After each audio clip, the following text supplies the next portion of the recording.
It's a little chilly out there this morning, minus 4 degrees Celsius.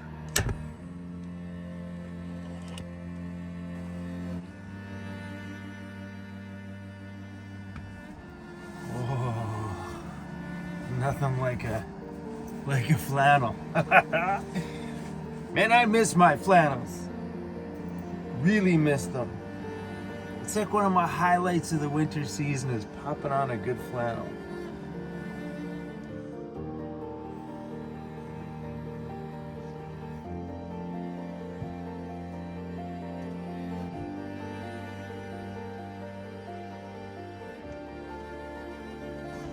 So when I was in bed last night, moving this blanket around, you could see little static sparks. It was nuts. I've never seen that before, ever. I was just like, what is that? And I kept moving. You could hear this crackling and those sparks.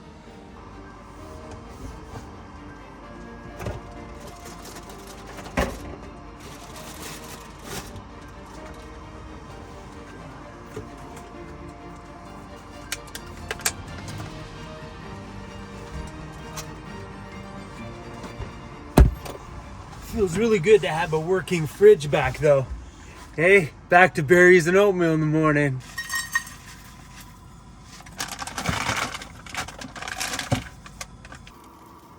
Oh, I don't want to go too much. Maybe I did too much. It's getting colder outside. It's just about -5 outside and a nice warm 23 degrees Celsius in here.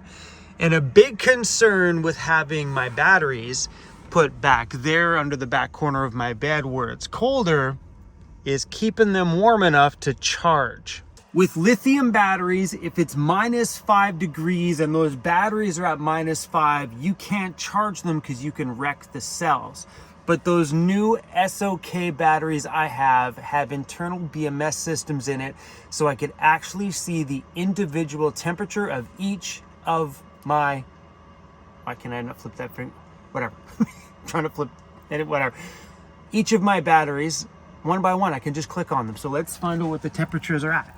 So I got them labeled here, passenger side, driver side, passenger side, driver side, and the numbers beside them are the last 2 numbers on the battery number itself. So it's connected to my passenger side battery. Right now, it's at plus 12 degrees Celsius in that corner. My driver's side's at 16 degrees Celsius. So I can adjust those temperatures by, there's some dials down here in the corner. It's hard to see them, but I can turn each of those dials and adjust more hot air there or more hot air in that side. Am I going to? No. As long as these things are at a decent enough temperature that I can charge it at, not -4.9 degrees Celsius, these are fine. Like, that ducting system works really, really good underneath there. That's a good temperature there for being so cold outside. All right, I think we're good. That's how I roll.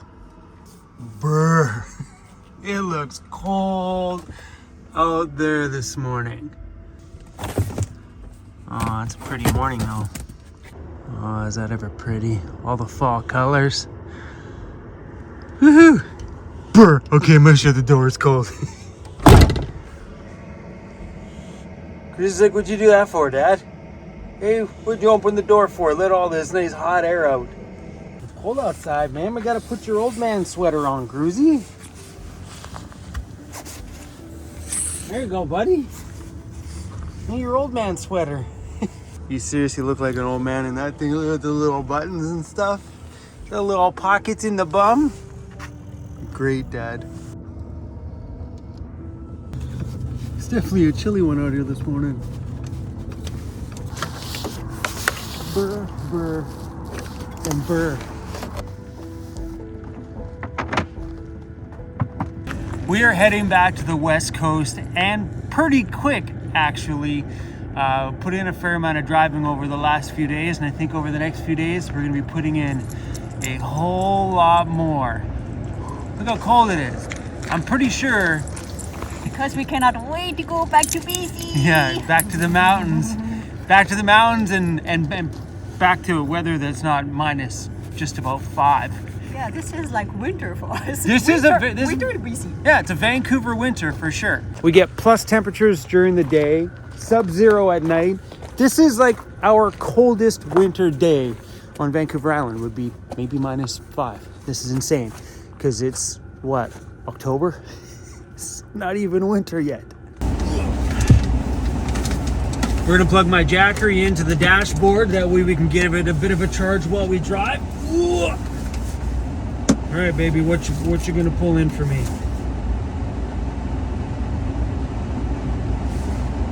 What are we at? 60, 77 watts. Charging while I drive. You gotta utilize all the power your van generates. It's getting some solar right now on my rooftop. This is getting charged off my van's dash.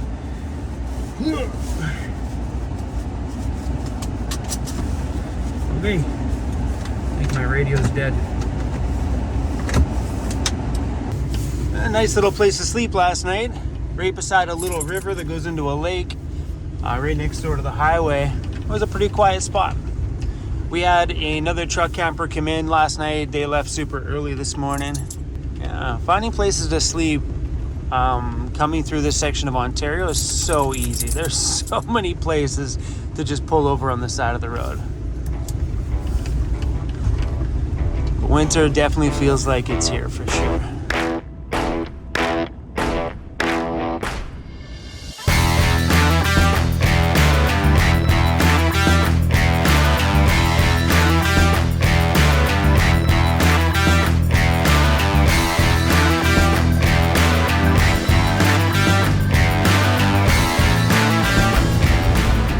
I just noticed that I'm not getting any alternator charging, so we're gonna pull over here and check this out. Something's not right. On here where it says power, this should be in a surplus. Hold on, let's go in and check. It's one thing cool about my, hey wait, so, okay, this isn't right. So here's my Victron battery monitor app. Here's my solar charge controller. There should be 2 more devices on here that is sending my alternator power back. So maybe we got a fuse out. So I got 2 fuses on my system. One's up front here. I got 1 fuse here. That one looks good. There's no break in that thing there. And I got 1 more behind my seat. And the other one's in here.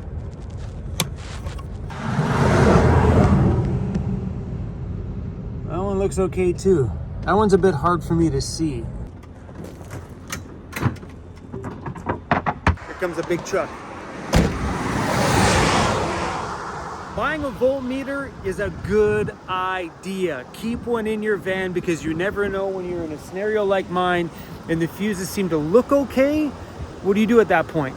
Get a voltmeter and test either side of each fuse. All you got to do here is find a solid ground and then touch the connector to the positive. So we're going to take this side, we're going to ground it to the battery itself, just because it's the best ground we got up front. And take this side and touch it to one side of that fuse. It says we're getting 14 volts. Now if we adjust it on the other side of this,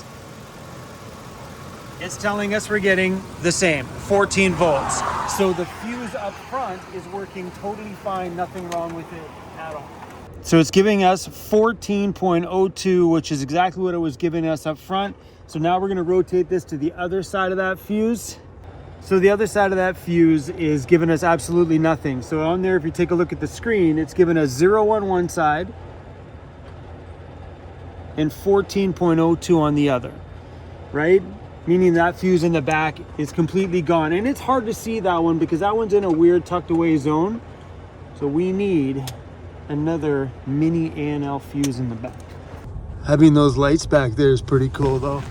Run off a middle switch right over here. Okay? That's cool.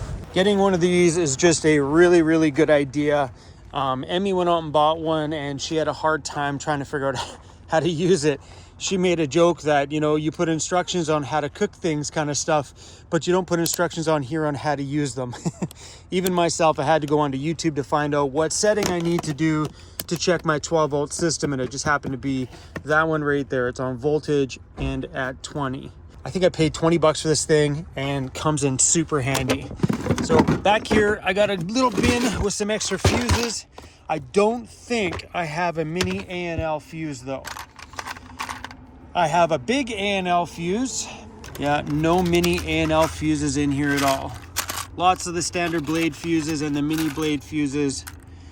I just don't have the mini version of these. Now we gotta go find them somewhere. I'm pretty sure those mini fuses aren't exactly easily everywhere. I know the larger A&L ones are. I'm gonna have to go online and take a look. Maybe I'll have to just order some from Amazon and ship them to our next destination. But on this note, Ray Outfitted, can you guys do me a favor? That does not do me a favor, but maybe do us a favor. When we leave getting electrical stuff done, maybe leave us a Ziploc bag with maybe 1 or 2 of the fuses that we may need. Even those systems may not ever blow one. It's just a good idea, guys, to leave someone like me out with maybe 1 of every fuse that I need before we get the chance to go buy some stock of them. Because now we're out here in this situation and no alternator charging. But on the bright side, we have a pile of power. My van's at 80% state of charge, which gives me days and days and days of battery usage.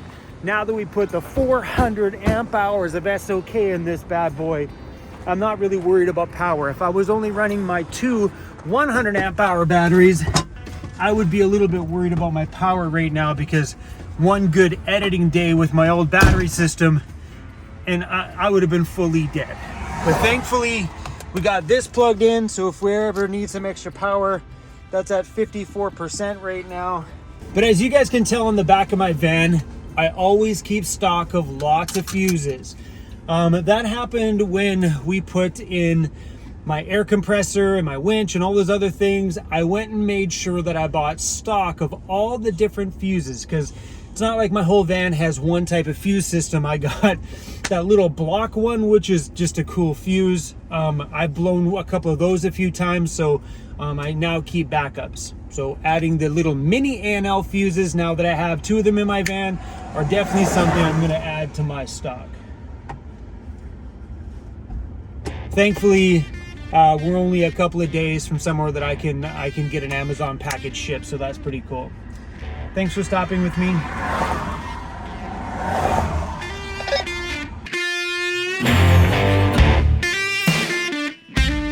I just talked to Rainer from Ray Outfitted, and he told me that it's okay for me to change this fuse back here to a 100 amp fuse.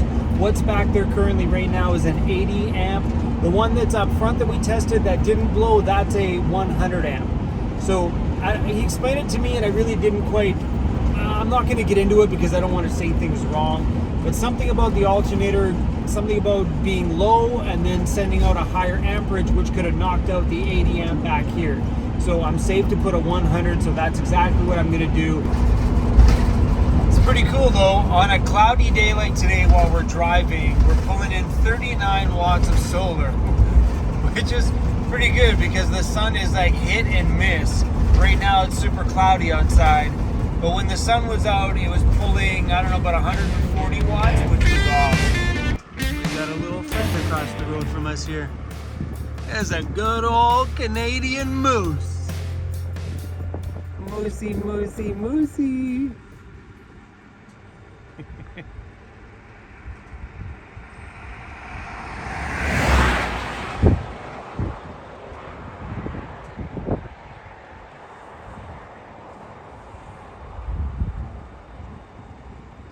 He's looking at us like, you guys mind? Take a picture of my butt. That's what he's thinking. Take a picture of my butt. It's my butt.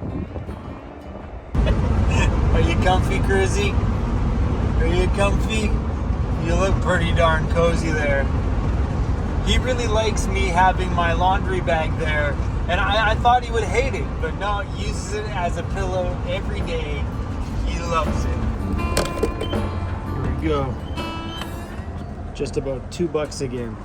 $136, and I filled my tank yesterday.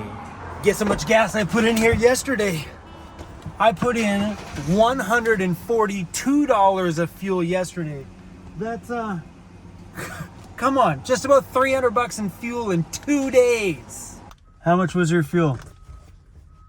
97. $136. How much was your fuel yesterday? Give me a second. $1.07. She spent 107 yesterday, and mine was 142.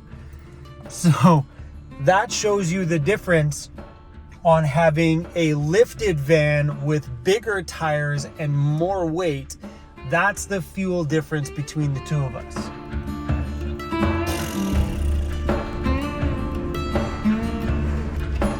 We are done driving for the day. This spot I stayed at once many years ago. Does it ever look good? A nice little spot.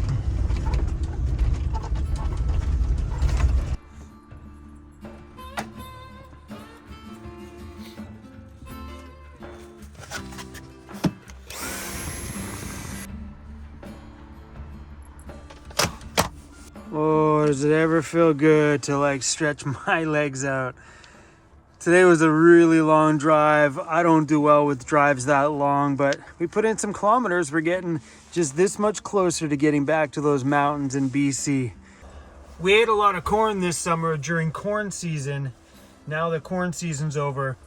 This stuff's not as delicious as it was before. What happened here? Yep. Raspberry guts. Yeah, I need to go do some grocery shopping. That's for sure.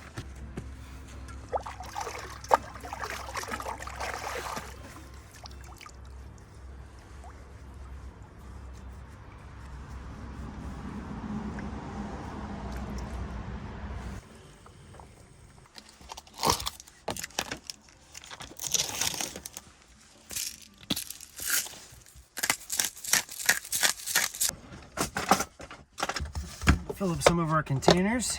Take those ones out. Put the freshies in the bottom. Let's see if I can charge my van off of one of these jackeries. So this thing today is at 90%. What? Why not? Why not plug it in and see if it'll charge my home? All right, starting to kick in. Output 82 watts. So my new battery charger inside of my van for shore power should pull probably around 800 watts once it all kicks in. There we go. 849 watts being pulled out of this Jackery battery into my van. This is unnecessary. So we are starting at 82%. All right, how we doing out here? How we doing? What are we at? Oh, this is it. I don't think I'd ever need to do that, but it's just kind of cool to know that I can charge my house off a Jackery battery if I ever needed to. All right, let's see what the verdict is. It went from 82%, I think that's what it was at, to 93. Not bad. It went up a whole 10%. So one entire Jackery battery puts my battery system in my van up 10%. Oh, you guys, that's a wrap for today. Oh, my feet. Oh, does that feel good? This morning had me a little bit worried on, is it gonna snow? I thought for sure with how cold it was that if the clouds rolled in that we would be done and in the snow already in early October. Thankfully, it didn't. And as we were driving, I kept checking the weather forecast through a bunch of the towns that we were in. And there was one of them that was calling for snow. Like in the next few days, we're like, ooh, thank goodness we're just hauling our butts today. We'll be back on the West Coast in absolute no time, and I am pumped up about that. Anyway, enough babbling and talking. We're gonna let you guys go. I think Cruzy ready to sit down and maybe go to bed early. All right, everybody. Thanks for hanging out. Thanks for watching. And thank you to everybody that supports us on Patreon and helping keep this gas tank absolutely packed full of fuel and us moving down the road. Thank you guys for being here. Thanks for everybody for pressing play and just dealing with my madness on a day-to-day. Okay. We're done. My poor feet. My poor foot. My poor, it's the foot. It's like boom, boom, boom. It's this one that causes a problem. Oh. All right, you guys. We'll see you back very, very, very, very soon. Bye-bye, pretty lake. Bye-bye.